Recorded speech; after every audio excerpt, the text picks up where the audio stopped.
Good evening. I'm Faith Hufford, and tonight I am talking with Stella Kidd. Stella is the board chair of Church Under the Bridge, correct? Correct. All right. Well, I was just wondering a little bit about you, like where you're from, how long you lived in Lexington. Mark and I have been married for 33 years. I came to Lexington/Wilmore and went to college at Asbury. And once I graduated, moved into town and have lived in Lexington. So how long have you been involved with Church Under the Bridge? Our 7th anniversary is this coming May of 2010. And I was part of a committee of 4 that established it. So I've been there since the beginning. Oh, wow. How did you guys come up with the idea or decide to do it?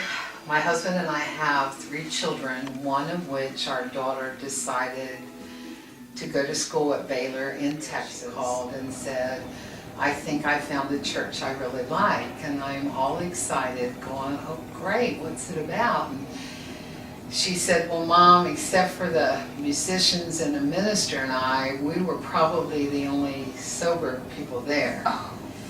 And she immediately had my attention, and I was just stunned. And it was a church under the overpass, which is probably about 300 or 400 yards from her dorm room. So as soon as we could arrange it, we got an air flight down there to see where our child was actually going to church. And it's called, in Waco, called Church Under the Bridge. Okay. I went with camera in hand. She was absolutely mortified that I would photograph all of these drunks. But as I was there, my heart was truly stirred. It was a very humbling. What Church Under the Bridge does and is. And Sure. What we do each Sunday afternoon is provide a worship service and a hot meal for anyone. We cater to the homeless and the marginally housed. That's how our mission statement is set up. And in the winter months, we've had several different locations. At the moment, we are in the Fellowship Hall of Broadway Christian. They loan us their Fellowship Hall and their kitchen. And then in the summer months, we are on the front lawn of the Mission House on the corner of 4th and Martin Luther King.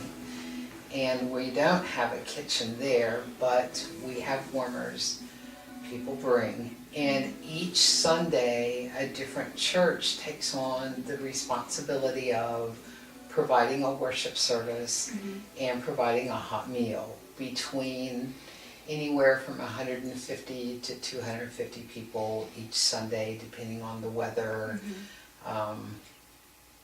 etc. There's just various things that alter our numbers each week. The guys, and it's men and women, and some children come, and they are folks that, for multiple reasons, would never walk into a traditional church. Has developed this core group of our street residential people that have begun to call this ministry their church. And they come looking for us, talking to us, sometimes helping us set up the chairs, helping us take out our trash afterward, etc. And they have begun to look upon this ministry as their church. It's really pretty amazing to watch. So you're now the board of chair, right? There are 2 of us that are chair, correct. Have you always held that, or is it like a new position, or? I've sort of always held it. I'm more than happy to share it. I'm honored to have it, but we are blessed with an absolutely incredible board. A group of people that don't argue, Yes. work together, have one goal in mind, the goal of sharing the love of Jesus. And to say I'm chair really doesn't mean a whole lot, Yeah. because everyone jumps in and does responsibilities, and it's not a title that has a lot of weight, because Do you have any personal goals or aspirations that you would like to see happen with Church Under the Bridge as it grows? That's a really intricate question, okay? We have all kinds of goals. Some of our goals involve our volunteers, getting them to take on more responsibility, come up with other ideas how to make things work.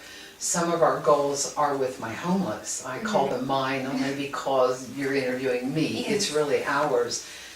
My goal with our homeless and marginally housed is not that they always be at Church Under the Bridge, but that at one point they would learn to trust us and then trust God enough to find themselves a church home. It's not where they live that's my issue. I mean, your heart breaks when you see them come knowing that they're sleeping under a porch or in an abandoned warehouse or wherever. That part hurts. But the bigger goal here is that emotionally, spiritually, they're healed enough that they learn to accept themselves and accept traditional, quote, normal, and I don't like that word, but normal people enough to worship consistently somewhere. Now, you were saying that you have like a core group of people of the homeless people that come every Sunday. Can you like tell us a little bit about some of them, or is there any special person that stands out to you or that you've made a relationship with? This particular Sunday, I noticed a girl, she looked to be, and I've learned more about her, but I looked at her, she was really rough. I mean, really looked rough. Probably early 20s was my guess. Her name was Jenny. Jenny was just blown away with the fact that we didn't really care where she had been the day before.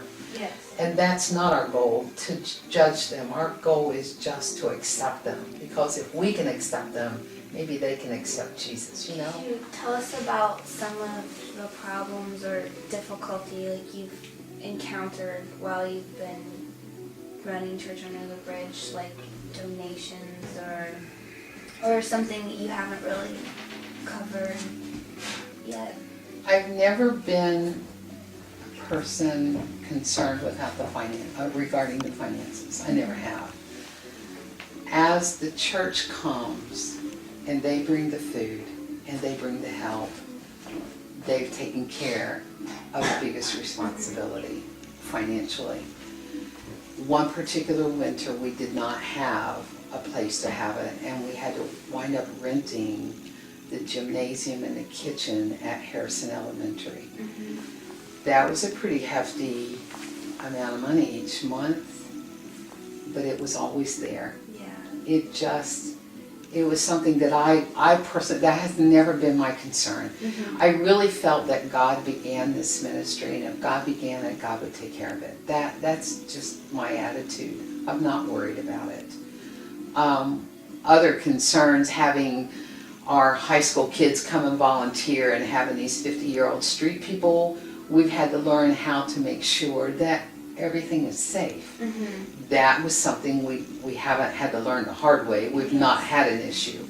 But we did have to learn how to pre-think situations and make sure that society could blend with each other without having serious repercussions. Financially was not my concern. Socially, it was a huge concern. I am always aware of, I got a problem, I got a potential problem. What if maybe one day I'm going to have this problem? That's where my thoughts are always going. How can I make sure that we are doing what we can to be as safe for us and for them? You know, they're afraid of us more than we are afraid of them.